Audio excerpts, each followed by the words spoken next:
The following presentation is best experienced with headphones.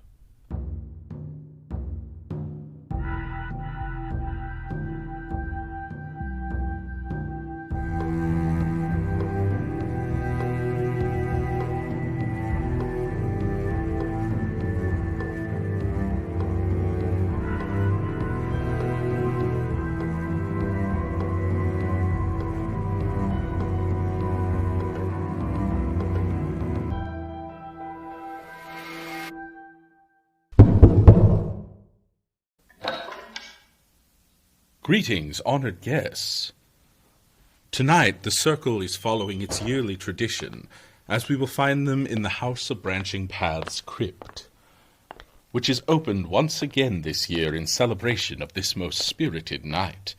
Our members are preparing for an All Hallows Eve party, and can't wait to hear your input. People from all the realms will be attending tonight. You may be meeting figures from legend, folklore, mystery, and the tales you may hear whispered in the wind on a cold, dreary night. Please enjoy, honored guests, as I leave you with The Circle. I still think a pumpkin toss is the way to go. We just don't have the pumpkins to spare. What if someone needs to go to a ball? How often does that actually happen, Morgana? Our pumpkin patch is the premier spot for fairy godmothers. It happens more than you'd think. Besides, bobbing for apples will be fun. I am not getting this shirt wet. Oh, don't worry. I'll get an apple for you. And we need apples for our honored guests. Hello, dear ones. Pardon our party planning. We've invited people from all storytelling realms, so we want to make sure it's spooktacular. All right, I've had time to think about it. Bobbing for apples will be the best decision. Oh, good. In fact, apple bobbing goes all the way back to the origins of the celebration of Samhain. Yes, Celtic traditions used this game with apples because they had just been harvested, and Samhain is a celebration of the end of the harvesting season and the beginning of winter, or the darker period of the year. And now the tradition has been adopted by Halloween parties everywhere. I think I may see the crackle of a story on those flames with a famous apple. The fire burns bright, with stories ever knowing. Pardon my intrusion, but we've received a letter to the house marked urgent. Oh, thank you, Nemo. Well, it isn't addressed specifically, just to the house. The flames are changing. I think we need to read the letter. Its contents are clearly important to the Scaldric Flame. Well, let's open it. It appears there are newspaper clippings here. Breaking news. The neighborhood of Hampstead is just at present exercised with a series of events which seem to run on lines parallel to those of what was known to the writers of headlines as the Kensington Horror, or the Stabbing Woman, or the Woman in Black. During the past 2 or 3 days, several cases have occurred of young children straying from the home or neglecting to return from their playing on the heath. In all of these cases, the children were too young to give any properly intelligible account of themselves, but the consensus of their excuses is that they had been with a blooper lady. It has always been late in the evening when they have been missed, and on 2 occasions the children have not been found until early in the following morning.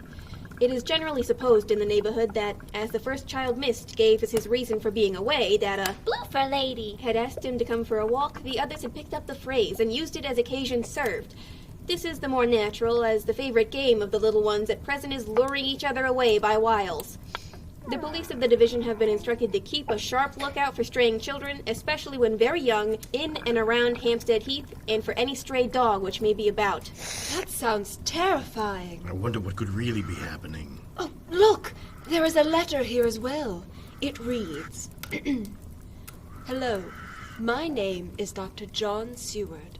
I will attempt to explain the events that have happened following the Bloofer Lady case. I begin with the evening Dr. Abraham Van Helsing brought his deductions of the case to me, for we had been caring for one Lucy Westenra until her passing not long ago, and he seemed to want to connect the 2 events. For a while, sheer anger mastered me. It was as if he had, during her life, struck Lucy on the face. I smote the table hard and rose up as I asked him, "Dr. Van Helsing, are you mad?" He raised his head and looked at me and laid out his thoughts. Would I were. Madness was easy to bear compared to the truth like this. Forgive me. My friend, I wish to be gentle in breaking to you, for I know you have loved the so sweet lady. It is more hard to accept still so sad a concrete truth, and one of such a lady of Miss Lucy. Tonight I go to prove it. Dare you come with me? Come with you? Come, I tell you what I propose.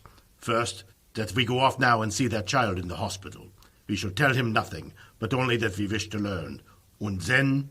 And then? And then we spend the night, you and I, in the kirkyard where Lucy lies.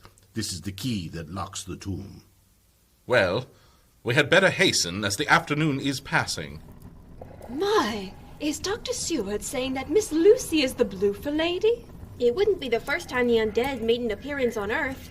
Well, there's more here. Dr. Seward says, we found the child awake. Dr. Vincent took the bandage from its throat and showed us the punctures. There was no mistaking the similarity to those which had been on Lucy's throat. They were smaller, and the edges looked fresher. That was all. From there, we reached the wall of the churchyard, which we climbed over. We found the Westenra tomb. I took the key and opened the creaky door. I first went into my bag to fetch a match. That way, we could learn Miss Lucy's resting place.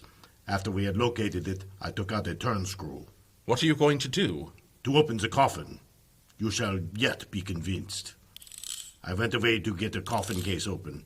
Once the heavy latch gave way to my screw, we both peered inward. The coffin was empty. I was unmoved by this. I continued to stare until Van Helsing interrupted me. Are you satisfied now, friend John?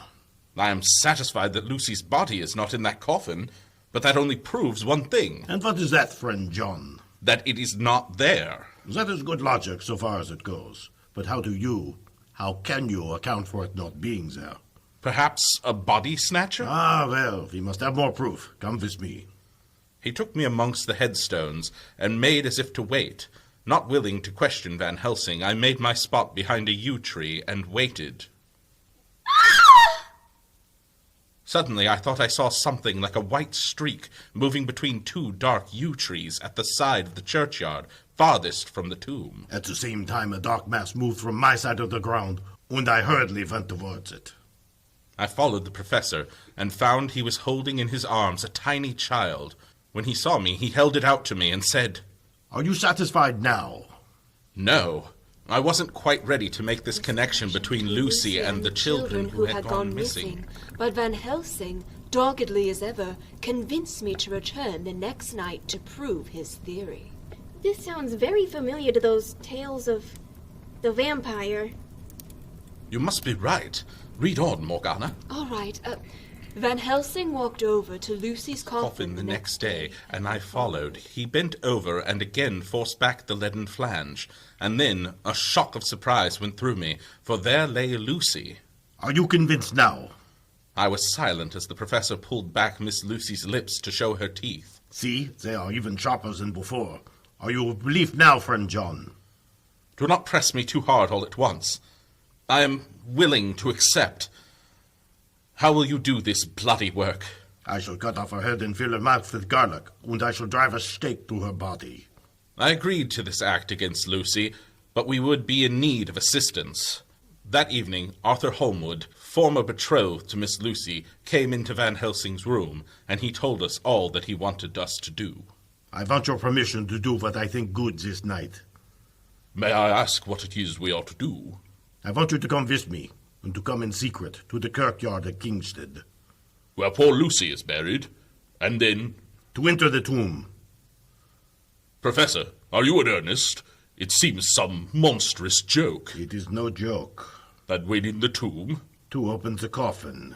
This is too much. Miss Lucy is dead, is it not so? Yeah. Then there can be no wrong to her. But if she is not dead... Good God! What do you mean? Has there been any mistake? Has she been buried alive? I did not say she was alive. I did not think so. I go no further than to say she might be undead. Undead? Not alive? What do you mean? Is this all a nightmare, or what is it? There are mysteries which men can only guess at, which age by age they may solve only in part. Believe me, we are now on the verge of one. But I have not done. May I cut off the head of dead Miss Lucy? It took a great deal of convincing, but after Van Helsing and I recounted the events of the 2 prior nights, Arthur agreed to go with us. It was just a quarter before 12 o'clock when we got into the churchyard over the low wall. The professor unlocked the door to the tomb, and we went in. Van Helsing said to me, "You were with me here yesterday. Was the body of Miss Lucy in that coffin?" "It was." I went to open the coffin once more. The coffin was empty. For several minutes, no one spoke a word. Finally, we were all resolved to end this nightmare. So, now to the outside. We waited here once more, as we did the night previous. I noticed Van Helsing at the entrance to the mausoleum, spreading something at the threshold. I inquired about this. I am closing the tomb so that the undead may not enter. Is this a game? It is.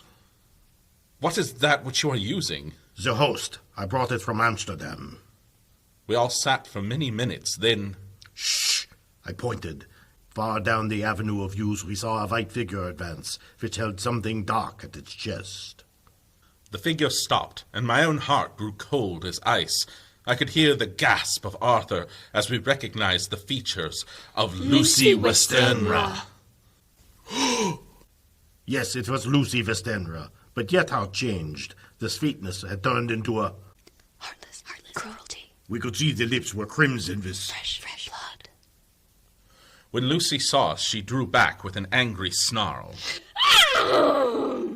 She advanced with a languorous, voluptuous grace and said, Come to me, Arthur. Leave these others and come to me. My arms are hungry for you. Come, and we can rest together. Come, my husband, come. I sprang forward with my crucifix. She recoiled from it, and, with a sudden, distorted face full of rage, dashed past him as if to enter the tomb. Van Helsing yelled to Arthur, Answer me, your friend. Am I to proceed in my work? Do as you will, friend. Do as you will. There can be no horror like this any more. Oh.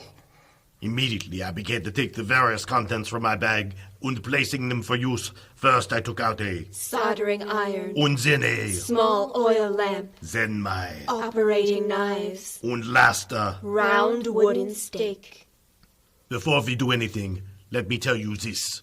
It is out of lore and experience of the ancients, and of all of those that have studied the powers of the undead. When they become such, there comes with the change the curse of immortality. They cannot die, but must go on for age after age, adding new victims and multiplying the evils of the world. You become Nosferatu, and would all time make more of those undeads that so filled us with horror.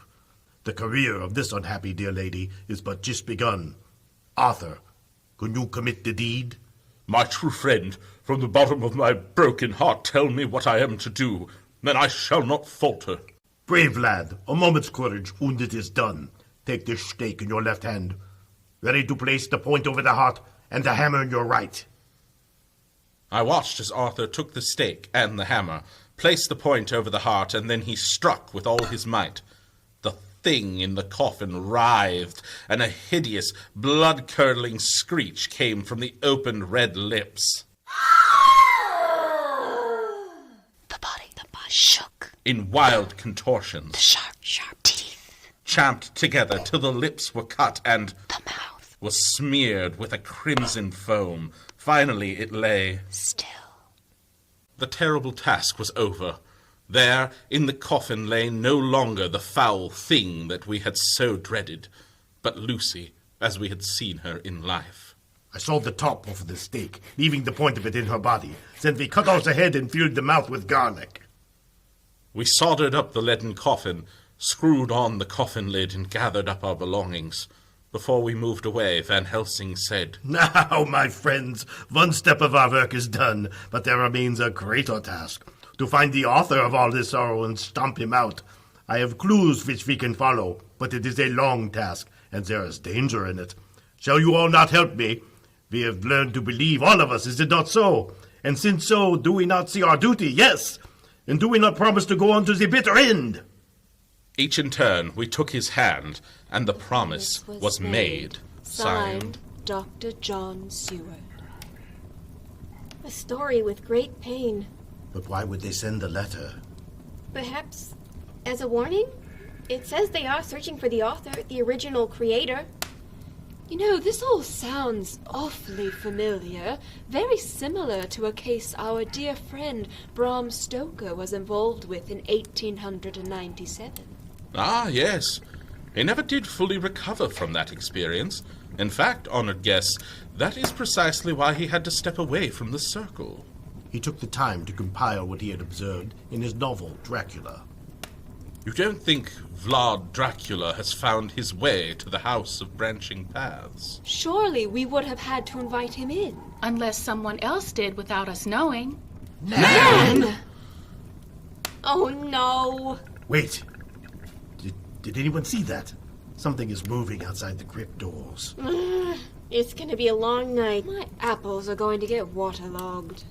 Honored guests, perhaps you should go now before our unwanted visitor takes notice of you. But we do want to wish you all A happy Halloween! All right, who knew Van Helsing?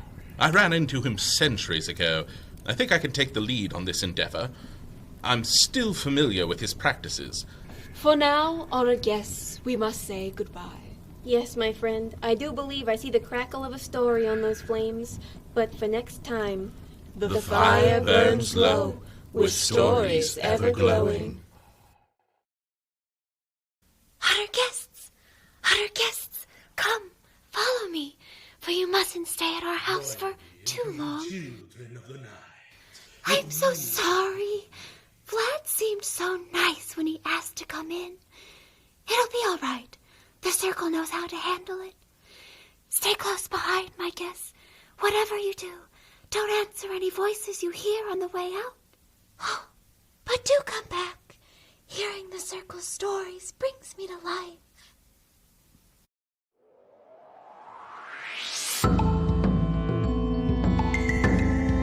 You have been listening to The House of Branching Paths, a theatrical podcast experience brought to you by Round Two It Productions, created by Mark Kilmer and Carol Ann Miller, with featured artists Kimmy Kidd, Bill Blanky, and Caitlin Sowers, with music by Elegy. For even more content, join us on our Patreon, or for more stories like these, be sure to visit your local library. Thank you for joining us, honored guests, and remember, the fire may burn low, but the stories are ever glowing.